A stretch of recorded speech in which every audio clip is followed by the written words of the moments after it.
어느 날 세계 군용기 시장의 중심에서 아무도 주목하지 않던 나라가 있었다. 기술 이전을 약속하던 강대국들은 중요한 순간마다 등을 돌렸고 한국이 독자 전투기를 만든다는 이야기에 비웃음이 쏟아졌다. 그러나 그 조롱이 불씨가 되었다. 사천의 작은 연구동, 불이 꺼지지 않던 설계실에서 젊은 엔지니어들은 스스로에게 다짐했다. 남이 주지 않는다면 우리가 만든다. 그 결심이 오늘 하늘을 갈랐다. KF-21, 그리고 이제 그 진화형인 KF-21 블록 3가층은 단순한 금속의 덩어리가 아니라 실패와 자존심 그리고 집념이 응축된 국가의 혼이었다. 1990년대 후반 한국은 세계에서 가장 빠르게 산업화를 이룬 나라로 평가받았지만 군사항공 분야만큼은 여전히 의존국이었다. F-16과 F-35 같은 외산 기종이 공군 전력의 중심을 차지했고 핵심 부품 하나를 교체하기 위해 미국의 승인을 기다려야 했다. 그것은 단순히 기술의 문제가 아니라 자존심의 문제였다. 2001년 한국 정부는 처음으로 선언했다. 우리 손으로 전투기를 만든다. 하지만 곧 벽에 부딪혔다. 레이더, 스텔스 코팅, 전자전 장비 등 핵심 기술 이전을 약속했던 국가들이 실제 개발 단계에 들어서자 말을 바꿨다. 미국은 안보를 이유로, 유럽은 경쟁을 이유로 문을 닫았다. 그때 한국은 깨달았다. 동맹은 기술을 나눠주지 않는다. 그러나 좌절은 새로운 결심으로 바뀌었다. 2015년 KF-X 사업이 공식화되며 본격적인 독자 개발이 시작됐다. 비웃음은 여전했다. 그 예산으로는 불가능하다. 한국의 기술 수준으로는 택도 없다. 그러나 그 말들이 한국 엔지니어들에게는 도전장이었다. 국방과학연구소와 KAI는 수백 명의 연구진을 묶어 한국형 전투기 프로젝트의 심장을 뛰게 했다. 그 중심에는 젊은 세대의 엔지니어들이 있었다. 서울대 KAIST, POSTCH 출신의 30대 연구원들이 밤새 설계도를 수정하며 전투기에 혼을 불어넣었다. 어떤 날은 시험기체가 폭발 직전까지 진동했고 어떤 날은 오차 0.01의 수치가 틀렸다는 이유로 처음부터 다시 시작했다. 그래도 포기하지 않았다. 한 번의 실패는 기회의 종말을 의미했다. 그 압박감 속에서도 그들은 웃었다. 우리가 하는 일은 단순한 설계가 아니라 미래 세대의 안보를 만드는 일이다. KF-21의 초기 설계는 F-16과 F-35 사이의 형태였다. 그러나 곧 한국식 철학이 들어가기 시작했다. 완벽한 독재보다는 효율적 진화, 외국 기술을 단순히 따라가는 것이 아니라 자신만의 최적화를 찾는 길이었다. 예를 들어 스텔스 코팅의 경우 기존의 고가 수입제 대신 국내 합성 수지를 개량해 내구성과 정비 효율을 동시에 잡았다. 레이더 역시 국내 기업들이 참여해 AESA 기술을 국산화했고 전자전 시스템은 국방과학연구소가 독자 개발에 성공했다. 이 모든 과정은 정부의 전폭적인 지원만으로 된 것이 아니었다. 산업계, 학계, 군이 함께한 협력의 결정체였다. 그 구조가 KF-21 프로젝트를 단순한 무기 사업이 아니라 국가 기술 생태계의 실험장으로 만들었다. 기억에 남는 일화가 있다. 시험 비행 중 한쪽 날개의 센서가 오작동을 일으켰다. 매뉴얼대로라면 즉시 비행을 중단해야 했다. 그러나 테스트 파일럿은 냉정하게 데이터를 수집한 뒤 수동 조종으로 정상 귀환했다. 그날 밤 설계팀은 데이터를 분석해 센서 오류의 원인을 찾아냈다. 문제는 외산 부품의 온도 반응 편차였다. 바로 다음 주 연구진은 국산 센서로 교체했다. 정확도는 2배 이상 향상됐다. 작은 사건이었지만 그날 이후 국산화는 자존심이 아니라 생존이다라는 문장이 조직의 슬로건이 되었다. 2021년 7월 KF-21의 첫 프로토타입이 공개됐을 때 수많은 시민들이 TV 앞에서 눈시울을 붉혔다. 그것은 단순한 군사 뉴스가 아니라 한국 산업사의 전환점이었다. 조립국에서 창조국으로의 도약, 그 상징이 바로 KF-21이었다. 그러나 진짜 도전은 그때부터였다. 외부에서는 여전히 KF-21을 완성도 낮은 4.5 세대라 평가절하했다. 하지만 개발진은 흔들리지 않았다. 그들은 이미 다음 단계를 그리고 있었다. 그것이 바로 KF-21 블록 3가층이다. KF-21 블록 3가층은 단순한 개량형이 아니다. 스텔스 구조, 내부 무장창, AI 기반 설계 등 완전히 새로운 프레임이었다. 목표는 단순했다. F-35가 할 수 없는 일을 하는 전투기. 시장의 빈틈을 정확히 파고드는 전략. 가볍지만 강하고 보이지 않지만 치명적이며 싸지만 효율적인 전투기. 그것이 한국형 실용주의 스텔스의 시작이었다. 이 모든 변화의 밑바탕에는 한국 특유의 한 곽근기가 있었다. 과거 식민지의 상처와 냉전의 그림자 속에서 기술을 빼앗기고 전쟁의 폐허에서 다시 일어난 국민. 그들의 DNA 속에는 포기하지 않는다는 신념이 새겨져 있었다. KF-21블록 3의 개발사는 그 신념의 현대적 표현이었다. 단 한 번의 기술 이전도, 단 한 줄의 설계 도면도 받지 않고 한국은 레이더, 항전 장비, AI 기반 통합 시스템까지 스스로 해냈다. 그것이 바로 진정한 주권의 의미였다. 돌이켜보면 기술 이전을 거부당한 사건은 오히려 축복이었다. 만약 그때 쉽게 기술을 받았다면 우리는 결코 지금의 독립적 시스템을 만들지 못했을 것이다. 실패가 우리를 단련시켰고 고립이 우리를 성장시켰다. 그래서 KF-21블록 3가칭은 단순한 전투기가 아니라 좌절의 시대가 낳은 가장 위대한 발명품이라 불린다. 지금 사천의 공장에서 매일같이 울리는 엔진 테스트의 굉음 속에는 과거의 굴욕, 현재의 열정, 그리고 미래의 자부심이 함께 울리고 있다. KF-21블록 3가칭의 내부는 외형보다 훨씬 놀랍다. 매끈한 곡선 뒤에는 인간의 직관과 인공지능의 계산이 정교하게 결합된 새로운 구조가 숨겨져 있다. 가장 먼저 주목할 점은 내부 무장창이다. 기존 KF-21블록 2까지는 외부 하드포인트에 폭탄을 장착했기 때문에 완전한 스텔스 운용이 불가능했다. 그러나 블록 3는 전혀 다른 접근을 택했다. 항공기 복부 하단에 약 3m의 공간을 확보해 2000파운드급 벙커버스터 2발을 내부에 탑재하도록 설계했다. 단순히 공간을 뚫는 문제가 아니었다. 기체 강성과 공기 흐름, 진동 허용치를 동시에 만족시켜야 하는 복합 과제였다. 이를 해결하기 위해 KAI 는 하이브리드 라티스 프레임이라 불리는 혁신적 격자 구조를 도입했다. 티타늄 합금과 알루미늄 복합재를 3D 프린팅으로 결합한 이 구조는 기존 대비 18%의 무게를 줄이면서도 구조적 강도를 유지했다. 기체 중앙부의 스파 구조부는 기존 리벳 방식 대신 일체형 모노코크 형태로 다시 설계되었다. 그 결과 진동 허용치는 목표치보다 27% 향상되었고 고속 침투 시에도 내부 무장이 흔들리지 않는 안정성을 확보했다. 이것은 단순한 부품 교체가 아니라 전투기 설계 철학의 전환이었다. 불필요한 중량을 덜고 필요한 데이터만 남긴다. 이를 위해 엔지니어들은 KF-21의 누적 비행 데이터를 인공지능 분석 플랫폼에 입력했다. AI는 각 구간별 응력 분포를 학습하고 과잉 설계 구간을 찾아내 최적의 두께와 재질 조합을 도출했다. 인간이 수십 년 걸릴 경험을 AI가 단 몇 달 만에 정량화한 셈이다. 레이더 반사 면적 RCS 역시 획기적으로 줄었다. F-35A가 외부 무장을 장착할 경우 RCS가 0.1제곱미터까지 증가하지만 KF-21블록 3의 내부 무장창 설계 덕분에 0.004제곱미터 수준을 유지할 수 있었다. 이는 비행 중 적의 레이더에 새 한 마리의 그림자로밖에 보이지 않는다는 뜻이다. KAI는 이 수치를 실험적으로 검증하기 위해 3단계의 레이더 관측 테스트를 진행했다. 그 결과 목표 대비 70% 이상의 반사면적 감소를 입증했다. 내부 무장 도어는 기존 유압식 대신 전기식으로 전환되었다. 개폐 시간은 6초 이내로 단축되었다. 빠른 개폐는 단순한 편의의 문제가 아니다. 전투 중 공기 저항이 늘어나면 레이더 탐지 확률이 급격히 높아진다. 그러나 KF-21블록 3는 정밀한 서버모터 제어 시스템을 통해 이 문제를 완벽히 해결했다. 또 하나의 혁신은 AI 전류 제어 시스템이다. 수천 회의 비행 데이터를 학습한 인공지능 모델이 동체 내부 배선의 과전류 발생 구간을 예측하고 실시간으로 전력 분배를 조정한다.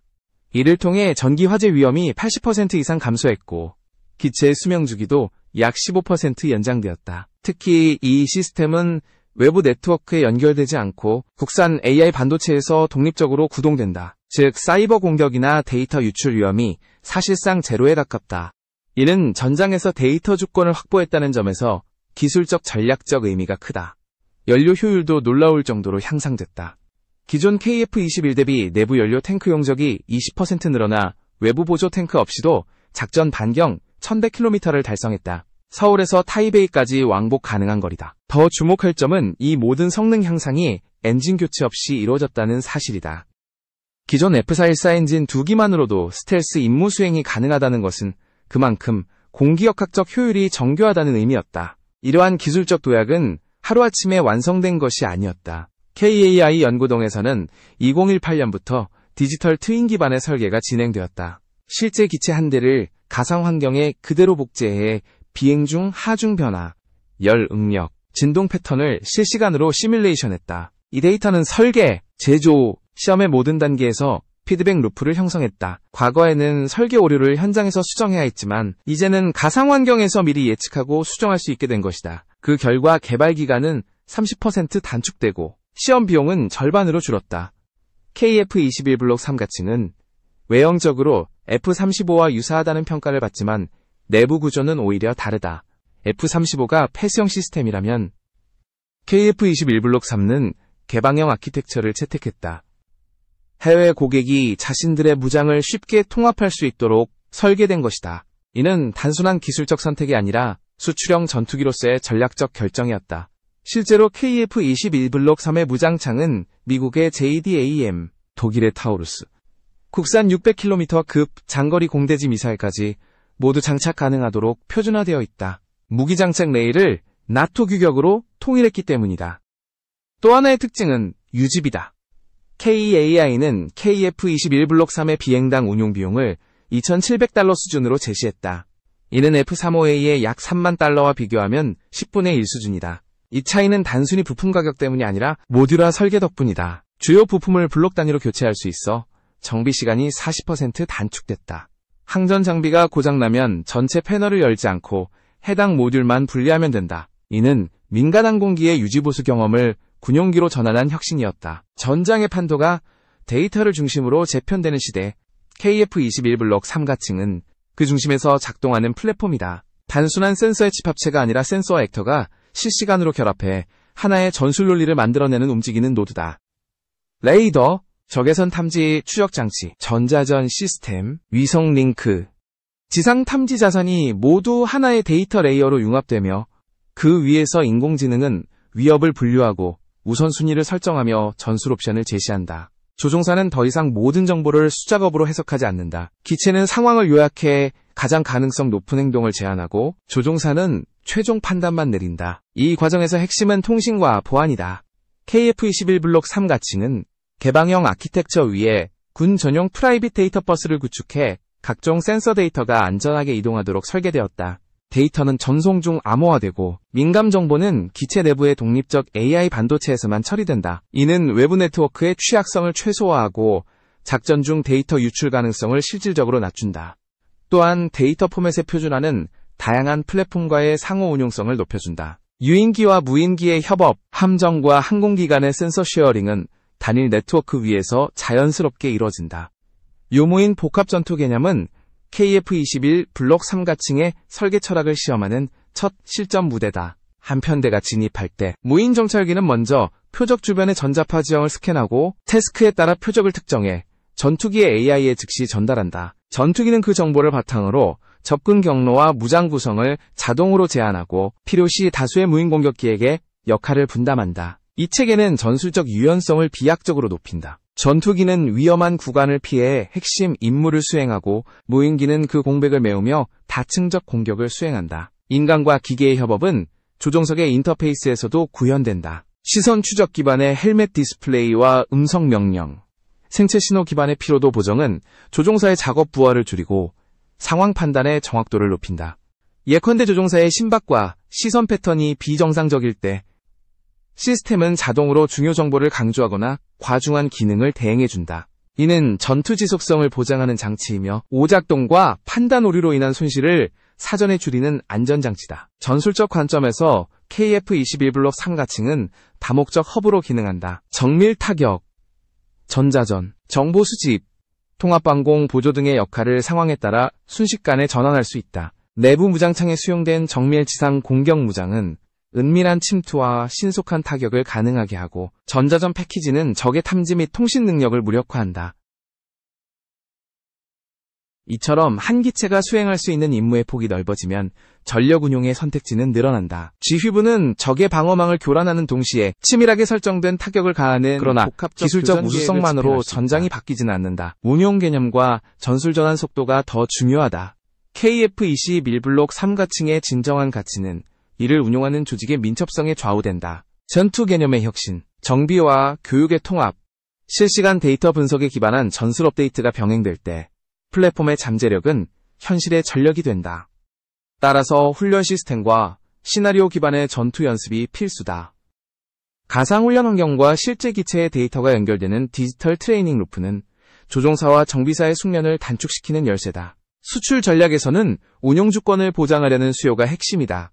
많은 구매국은 외산 플랫폼의 폐쇄성 때문에 운용과 업그레이드에서 제약을 겪었다. KF-21 블록 3 가칭은 개방형 아키텍처와 모듈화 설계를 통해 구매국이 자체적으로 일부 모듈을 현지화하거나 통합할 수 있는 융통성을 제공한다. 이는 단순한 기술 이전을 넘어 장기적 동반자 관계를 제시하는 전략이다. 다만 핵심 기술의 이전 범위는 신중히 설정해야 한다. 무분별한 이전은 산업 경쟁력 약화를 초래할 수 있다. 공급망의 탄력성은 또 다른 시험대다. 전투기 한 대를 구성하는 부품은 수만 가지에 달하고 핵심 소재의 안정적 확보 없이는 전력 유지가 불가능하다. 따라서 다중공급선 확보와 중소협력사의 능력 강화, 소재 국산화 로드맵은 전성기 유지의 필수 조건이다. 정부와 제조사는 금융보증, 장기계약, 기술교육 프로그램을 통해 중소기업을 전략적 파트너로 육성해야 한다. 국제적 분업 체계 속에서 핵심 부품의 해외 의존도를 줄이는 작업은 장기적 경쟁력의 기반이다. 마지막으로 윤리와 책임의 문제를 간과할 수 없다. 강력한 플랫폼을 보유한 국가는 그에 상응하는 윤리적 운용 원칙을 수립해야 한다. 억제와 방어를 명확히 규정하고 무기 판매 시 국제규범과 인도적 고려를 준수하는 투명한 정책을 제시해야 한다. 기술은 힘을 준다. 그러나 그 힘이 평화를 촉진하도록 관리하는 것은 정치와 외교의 역할이다. KF-21 블록 3 가칭은 기술적 도약의 산물이다. 그러나 이 기체의 진정한 가치는 기술과 제도가 함께 진화할 때 완성된다. 전술 개념, 훈련, 공급망, 수출 전략, 윤리적 운용이 유기적으로 결합될 때 이 플랫폼은 단순한 전력이 아니라 전략적 자산으로 자리 잡을 것이다. KF-21 블록 3 가칭의 진화는 단순한 전투기 한 대의 완성을 넘어 한국이 세계 항공산업의 구조를 새로 쓰는 과정이었다. 그동안 전투기 시장은 미국, 러시아, 유럽의 동무대였다. 그러나 KF-21의 등장으로 균열이 생겼다. 고가의 스텔스 전투기를 감당하기 어려운 중견국들에게 KF-21은 합리적 대안이 되었고, 이제 블록 3 가칭은 그 선택지를 한층 넓혀주고 있다. 가격, 성능, 유지비, 개방성이라는 네 가지 축에서 이 전투기는 완전히 새로운 게임의 규칙을 만들고 있었다. 미국의 F-35는 여전히 세계에서 가장 높은 스텔스 성능을 보유하고 있다. 그러나 그 완벽함이 곧 제약이 되었다. 너무 비싸고 너무 복잡하며 모든 것이 제조국의 통제 하에 있다. KF-21 블록 3 가칭은 그 반대편 철학에 서 있다. 충분히 강하지만 스스로 운용 가능한 전투기. 이 균형이야말로 수많은 국가가 찾던 해답이었다. KF-21은 자주성을 상징하고 블록 3는 미래로 가는 교두보다 유럽과 중동의 다수 국가들은 한국의 접근 방식을 주목하고 있다. 기술 이전에 유연하고 정치적 중립성을 유지하며 동맹구조 밖에서도 협력 가능한 공급자. 이는 단순한 무기 수출이 아니라 외교적 신뢰의 확장이다. KF-21 블록 3 가칭은 그 중심에서 기술과 외교의 교차점이 되었다. 전투기는 하늘을 지배하지만 그 영향력은 땅 위의 관계를 바꾼다. 한국은 이제 무기를 파는 나라가 아니라 안보를 공유하는 파트너로 인식되기 시작했다. 기술적으로 블록 3는 여전히 발전 중이다. KAI와 국방과학연구소는 AI 기반 비행 제어와 플라즈마 스텔스, 그리고 유무인 복합작전 체계를 현실화하기 위해 연구를 이어가고 있다. 6세대 전투기의 핵심이라 불리는 MUMT 기술, 즉 유인기와 무인기의 실시간 협업이 이미 KF-21 한 대가 4대의 무인기와 연결되어 각각 정찰, 교란, 타격, 보호의 역할을 나누는 그림이다. 이는 과거 영화 속에서나 가능했던 일이 이제 현실로 다가왔다는 의미다. 이러한 진보의 밑바탕에는 데이터가 있다. 블록 3는 단순히 하드웨어의 집합이 아니라 소프트웨어로 움직이는 생명체다. 비행 중 발생하는 모든 센서 데이터가 실시간으로 통합 관리되며 기체 상태를 예측하고 이상 징후를 진단한다. 이 데이터는 다음 비행의 설계 수정으로 이어지고 결과적으로 전투기는 스스로 학습하며 진화한다. 완벽을 향한 집착이 아니라 진화를 향한 믿음. 그것이 한국형 설계 철학의 본질이다. 하지만 진화에는 위험도 따른다. 과도한 기술 의존은 시스템 오류나 사이버 공격에 노출될 수 있다. 따라서 한국은 기술 보안의 자립을 강화하고 있다. 국산 AI 반도체와 독립형 전장 네트워크 체계가 그것이다. 이 시스템은 외부 통신망과 연결되지 않은 채 완전히 폐쇄된 구조로 운용된다. 외국 해커가 침투할 통로가 없다는 뜻이다. 한국이 전장 데이터의 주권을 지켜내겠다는 의지이기도 하다. 또한 블록 3는 기존 KF-21보다 정비 효율이 극적으로 향상됐다. 모듈형 설계 덕분에 부품 교체 시간이 절반으로 줄었고 정비 인력의 전문 교육 체계가 단순화됐다. 항전 장비, 엔진 제어, 레이더 시스템까지 블록 단위로 교체할 수 있어 현장에서의 가동률이 95% 이상으로 올라갔다. 실전에서 하루라도 더 뜨는 전투기가 진짜 강한 전투기라는 원칙이 구현된 것이다. 이러한 효율성은 전 세계가 주목하는 이유이기도 하다. KF-21 블록 3가층의 예상 비행당 운용 비용은 F-35의 10분의 1에 불과하다. 이는 개발 철학의 차이에서 비롯된다. 화려함보다는 신뢰성, 완벽함보다는 실용성. 한국이 보여주는 현실주의적 접근은 기술만큼이나 전략적이다. 지금 세계의 무기 시장에서 가장 중요한 단어는 유지 가능성이다. KF-21은 그 해답을 가장 한국적인 방식으로 제시하고 있다. 블록 3의 진정한 시험대는 수출이 아니라 실전 운용이다. 한국 공군은 이미 블록 3을 중심으로 한 차세대 작전 개념을 구상하고 있다. 기존의 제공권 중심 작전에서 벗어나 네트워크 중심 전투, 네트워크 센트릭 워페어로 전환하는 것이다. 블록 3는 단독 임무 수행뿐 아니라 F-35, FA-50, 무인기와의 연동을 전제로 설계되었다. 즉, 한 대의 전투기가 전체 전장을 조율하는 허브로 작동하는 시대가 열린 것이다. 이 작전 개념의 실현은 단순한 기술보다 더 큰 의미를 가진다. 그것은 한국이 더 이상 단순한 무기 구매국이 아니라 스스로 전략을 설계하고 미래 전장을 정의하는 국가가 되었음을 의미한다. KF-21 블록 3가층은 하늘을 나는 기계가 아니라 한국이 세계에 던지는 선언이다. 우리는 이제 스스로 만든 하늘을